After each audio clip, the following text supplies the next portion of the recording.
All right, we're back at it on the SuccessFlow podcast, and today's topic is my least favorite word. One of my least favorite words. I have a few. It's not a good one. The concept of busyness.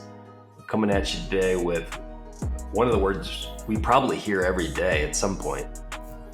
I think oftentimes it's an excuse. We'll jump into it, but I actually had a coach reframe it because anytime I would say it, it would just like strike a nerve. And he's like, we gotta dive into this. You really don't like that word. And so anyway, I know I've heard you say it. You don't say it as often. We'll talk about some reframes of it. And yeah, this comes down to a lot of the things we talk about in the podcast in regard to prioritization and using your time. But if you're a person that's always saying, I'm so busy, this episode might be for you. Yeah, it's a good topic. I wonder what your coach said. So when you would bring that up and it struck a chord, what was his rebuttal or objection to that? Yeah, he's actually the second coach I ever hired right after I got, was it after I got married? I actually need to look at that. I've hired a number of coaches in the past, but he was one of the first. He's definitely one of the first three. His name's Brian Bogert. He'll eventually be on the pod. So shout out to Brian Bogert. And he said, what is it you don't like about it? And because he agreed that it just gets used a lot. We kind of use it as a filler. How are you? Well, how are things going? People don't really tell you anything real. They say, I'm busy. And after I said I hated that word for like the second or third time, he's like, okay, let's reframe it. And he said, and this is what I use till today. Life is full. Yeah, life is full. And honestly, it's a choice, right? That's really the what we're going to try to drive to in this episode is busy is a choice. Life is full is also a choice, but it sounds way better. And it's true. Like life is full. Yeah, I like that take. So it makes me cringe too. Like when someone's like, hey, how are you? Or how's your week? And you're just like, busy. And I'm like, God, why did I say that? Like everyone's busy, like everyone's doing something, and it doesn't mean anything. It's almost like the same thing as saying, hey, how are you? I'm good. But like, are you really good? Are you not good? Like, are you great? Are you wonderful? Or are there some things going on? It's just a filler, like you said, and it actually happened yesterday. Or I asked the guy, how's your week? And he asked me after he responded, and we both said busy. And it's like, God. But usually that happens, I think, in when I'm still trying to get to know somebody. Like if it's a friend, I try to shy away from busy. Like if it's Tyler at the brewery, he's like, how are you? I'm not going to be like, oh man, I'm just so busy. It's like I go into the details.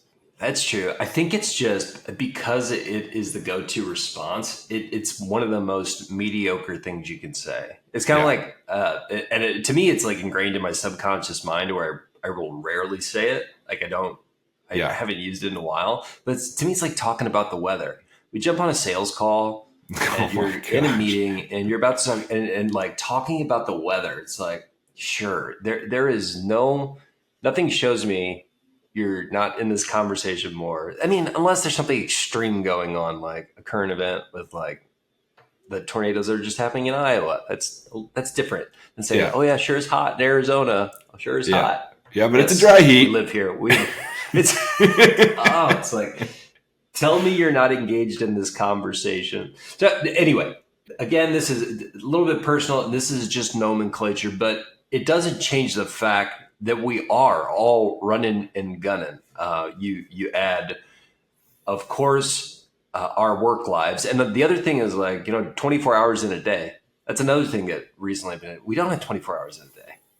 You're hopefully you're sleeping at least 6, ideally 7 or 8, but that's not 24 hours in a day. So how you're filling that, usually on average, most people are working 8, often more these days. And so how we're filling those spare areas, whether it's kids' sports, our own hobbies, the gym, that all adds up. And if you're being intentional about it, you shouldn't feel busy. You should feel like you are living.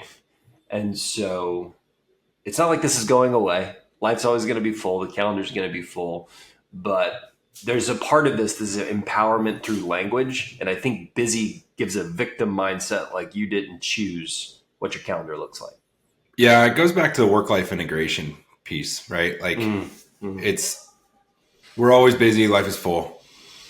But if you feel like you're just, I don't know, like if you know, the gym, the personal stuff, the work, especially with day and age now of the work from home schedule. I mean, unless you're working with somebody and they're clocking in, clocking out, and they're tracking your every move and all that kind of stuff, it might be a little bit different and more challenging to build some of that in. But if you're in a spot where you're working from home, you have the flexibility, or maybe you're in an office, but you have the flexibility to kind of come and go as long as your work is done. Taking the time to, focus on some of the personal stuff along with the professional stuff to make sure that you're taking your breaks. I actually just had a conversation with a team member about this yesterday. It's like, we can't sit in front of the screen all day. Like if you were to say from 9 to 5, working through your lunch, and you're just so busy that you can't do anything, and yet you haven't moved from your desk, I'm calling BS on that. I think that a lot of what you're doing is just kind of your brain's foggy. Your cognitive function is not firing at a high level when you do that. And so you have to take those breaks and you have to have that reset and that refresh. And then, yeah, you got things and you're busy, but it's more efficient work, and you can fill in the other areas of your life that you need to take care of, making that phone call to that family member that you need to, or listening to the podcast that you want to finish on your lunch break, and, taking the time.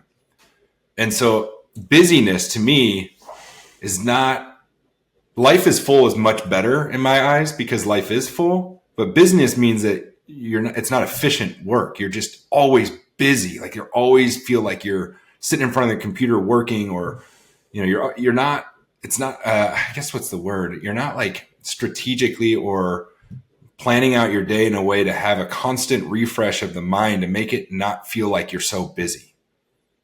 If that makes any sense. It's a lack of alignment with your intention and what you want to do with what you're actually doing. And it's funny. Like one of the things I wanted to bring up since we're hammered on this concept is everyone knows the concept of the saying, the busy little bees, right? Yeah. But if you're going to be busy, you should be like a bee. Like if we're going to use this word and you're going to say you're busy, but the reason they say that about bees is if you ever looked into the structure of a bee's ecosystem, it's fascinating. And everyone now, like Paul is super into following the endangerment of bees and how it can throw everything off in the ecosystem. But when you look at the bees, they've got division of labor. They have super specialized roles that every bee is playing. So if you're looking at a company, an organization, or whatever you're working on, school, there's specialized roles that each of these bees are having. They're age-related tasks. So the older a bee is, the different role that they have. If they're closer to the end of their life cycle, they do less energy driving work. Super fascinating.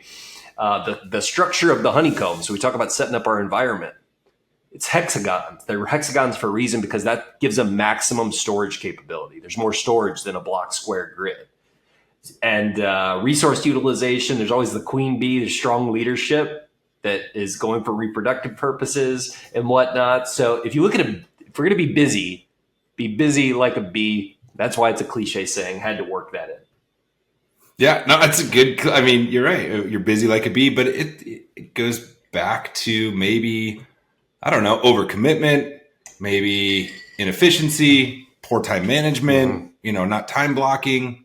I like to time block, the distraction of emails and things like that. They come in all the time. Like how many times do you go into the workday and then at the end of the day, you were working, like, you were busy and you were just like, the day flies. And at the end of the day, you're like, what did I even do today? Like, I can't even name like three things. That feeling is worse than a hangover to me. I haven't had a hangover in a long time, but I hate that feeling. And then it affects your sleep because if I think, I don't know if Rogan said it or Goggins, someone that's on the hardcore train was like, did I earn the pillow? And if I didn't earn the pillow, and this isn't like just work, it's did I move the needle? Like, yeah, I know these key objectives. And if I didn't do anything to move the needle, which can happen, those are the worst days for me when I'm wrapping up my day. Yeah. And I think the easiest way to combat that is just prioritize your tasks in the morning, right? It goes back to the morning routine. setting the tone for the day, getting your mind right.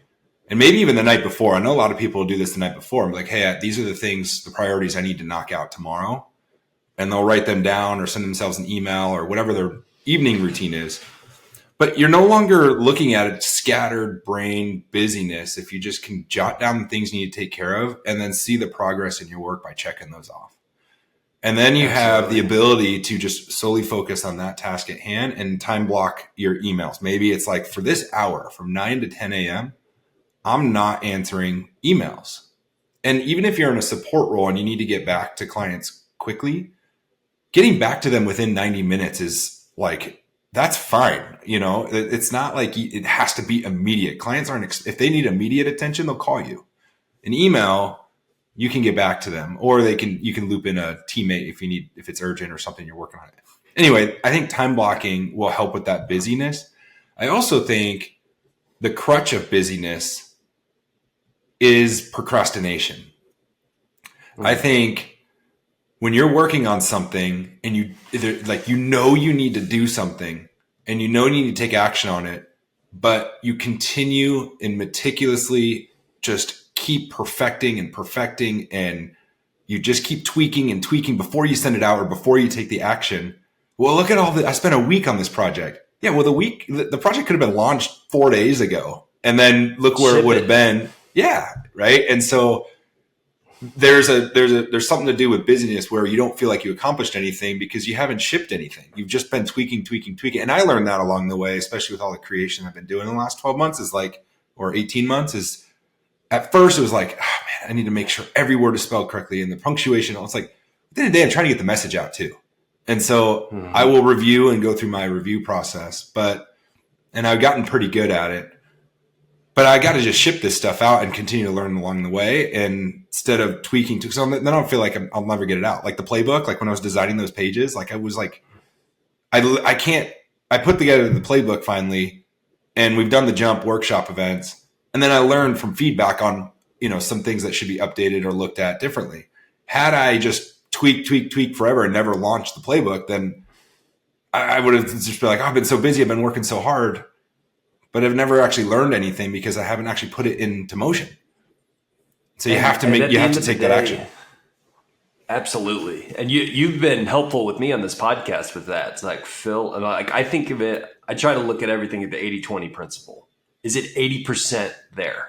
If it's 80% there, the message is getting out, you have put in the work, and that 20% is going to be a casualty so we can ship it.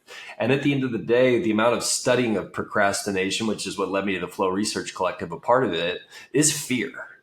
At the end of the day, procrastination is fear. I would also say goes hand in hand with a really popular concept of imposter syndrome that I've honestly gotten fatigued about that as well, because it's very true. I have it myself. And then you start reading about, most top performers feel that way at some point because you're getting out of your comfort zone, the things we talk about on this podcast. But at the end of the day, that's just fear. And now I feel like imposter syndrome is used as almost it's getting there, right? Like, it's almost humble bragging. Like, I just got imposter syndrome. Oh, what you have is fear. Yeah. I'm procrastinating. I can't figure it out. It's because you're afraid. That's okay. We're all afraid. And that's when you have to chip away and start in motion. Just get it started. It's the struggle phase of the flow cycle. If you can lean into that struggle phase, and it doesn't last that long, honestly. If you really start and do something you don't want to do for 10 to 20 minutes, once you realize it's momentum, inertia, all the above, the inertia's gone, you're cruising. And I know it sounds simple, but this is stuff that we've spent a lot of time looking at ourselves, looking at the people around us, and seeing that these fears are what are holding us back from actually getting done what we want and having that feeling of satisfaction when we go to sleep at night. Yeah, for sure. And it's very, very much so alignment focused, saying yes to the things that align, not saying yes to all things. When you're challenging yourself on purpose, those are probably things that are, when you're scared to do something, but you need to do it. Those are probably things you need to jump back. Good friend of the pod, Casey Strunk, talks about that a lot. He says, like, he'll reach out to us sometimes and be like, guys, I was asked to do this. It scares the living crap out of me. So I know I need to do it. And I love that mindset. I love that too. We need more of that. We need more examples like that. We do. And for those that are in the comfort zone and are afraid to take the action, but they're always so busy because they're just not quite, there's lack of boundary, there's lack of alignment. They're just saying yes to everything. It's chaos, but they're not actually challenging themselves and focusing on the things that actually, truly matter and that will move the needle for them in their life. It's so true. And I think when we were prepping for this pod, I got all excited about it. I was on a walk when a lot of the pod ideas hit me, and I just started texting you, and I was like, "Oh, this busyness thing is in my head," and I had heard something that day, and I don't know who to credit this quote to, but it was this constant, vague fear of falling behind. It just looms everywhere. For me, that's the way my life was for a long time. I always felt like I was behind, and it was this almost inflammation of my soul. The feeling that like you're not where you're supposed to be. And that sparks up busyness. Then we start taking shallow action instead of doing deep work. And being able to flip that switch, I think, is one of the keys. And I still fail at it to this day, but being aware of it's the first step, right? Yeah, absolutely. Yeah, being aware of that and just, I don't know. I think it also makes you feel important when you say you're busy. Even though you're not really doing, like, oh, I'm so busy. It means I'm important. I'm doing things. But what are the things you're actually doing? Like, if you can't truly articulate the things that you're doing that make an impact on yourself, your family, or those around you, what are you actually doing? I'm preparing. We did an episode all around preparation, how important that is. But if you're so busy preparing and it goes, and not taking the action and you're not really that busy. You're just, your fear of falling behind, you're procrastinating, you have all this stuff, but you're not, the only way to get ahead is by jumping all in and going for it. So I think when you have your job, whether you're an entrepreneur, solopreneur, W-2 employee, self-employed contractor, whatever, wherever you are in life, if you can figure out how to find alignment and efficient work. Now, busyness doesn't mean that you won't be busy. Like we are all truly busy. We all have a lot to do, but busyness means that all you're doing is handling the distractions and you're not handling the priorities. And so there's this VACE, EOS, Entrepreneur Operating System. Gino Wickman wrote a book called Entrepreneur Operating System. And it's something that we built into our business. And it talks about your 90-day rocks. And the visual is a vase. It's a clear vase, and you've got your priorities, your 90-day priorities. These are the things that align with the company goals and your personal goals that are a year or two out, your lofty output goals, right? So then you have your targets. Mm-hmm. You have your priorities, and you have your gravel. Your gravel is your weekly or daily tasks that you have to do.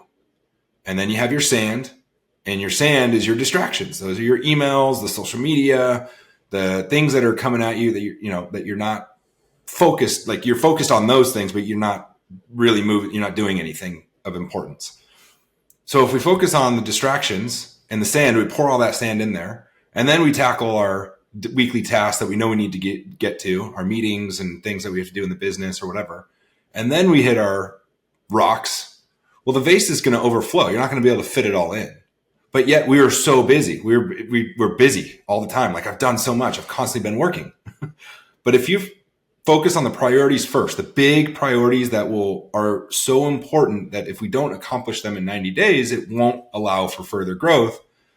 If we focus on those first, then we pay attention to our daily and weekly tasks that we have to get done just to continue supporting our careers and our business and all that. And then we filter in the distractions and things because we're all human and we're going to have those distractions that are going to pull us. But if we focus on those last, well, now we've got efficient work and we're tracking our progress and we're making real impact.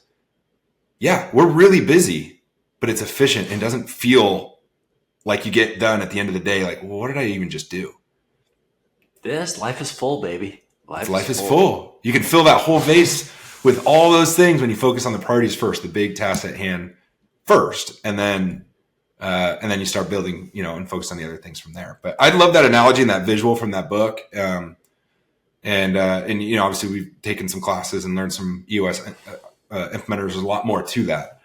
But I think that entrepreneurial operating system helps combat busyness in the workplace and provides a little bit more structure, because that's where busyness comes from, is where there's chaos and you don't have alignment and you're saying yes to everything and you're burning the candle at both ends, and there's a lot to do, but it's just not efficient and you're not focused on the right priorities at the right time.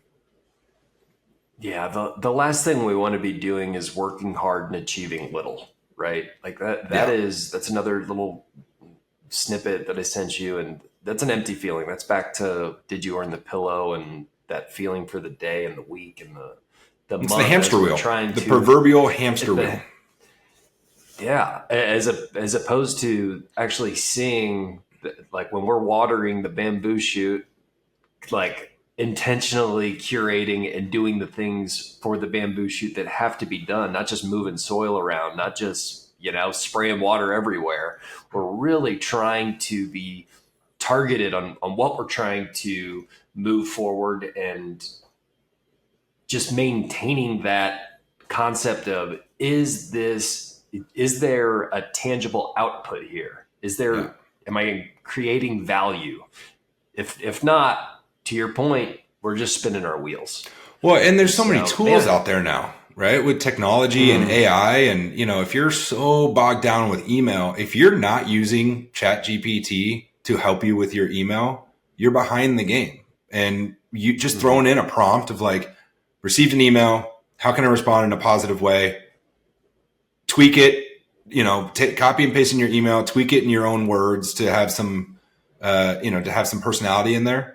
And then fire it off and then move on, right? Because how many times do you there's times where I've been bogged down in response to a challenging email for hours of like literally back and forth. How do I write this? How do I write that? The important ones take some time. They do. And you have to focus on those too. But if you can use tools to help build the foundation, you'll save an hour or two. Going back and forth, and then just don't send it if you don't need to send it that day. Come back to it tomorrow, and if it doesn't need to still be sent, then delete it and just move on to the next thing. Have you ever heard the saying, "I would have written you a shorter email, but I didn't have time"? Yeah, that's funny. I gotta start citing these because they're too good. But I was like, oh, that's so true. Like, you just start spraying your words out. You're gonna write a novel that gets no one anywhere, that person's likely not going to read. It takes to get our thoughts concise. We do it on this podcast. Too many words and not like getting the thought, and I mean, is what it is. But it takes a lot of work to get your message across with as few words as possible. Yeah, and a lot of those emails could probably be handled pretty quickly over a phone call. But A lot of us are afraid of having that confrontation, so you just don't want to ruffle any feathers. Or the phone call going too long. Yeah. Right. Yeah. You're right. It's you can get into the granularity and spin your wheels, but let us know your thoughts on busyness. I'd love to hear if you like the word busy. That's cool too. But let us know your thoughts. How's the weather? Get out of here. Get out of here. We'll be back at you next week. We've got some good guests coming, and like, subscribe. Let us know what you want to hear about. We'll be back at you with the SuccessFlow podcast.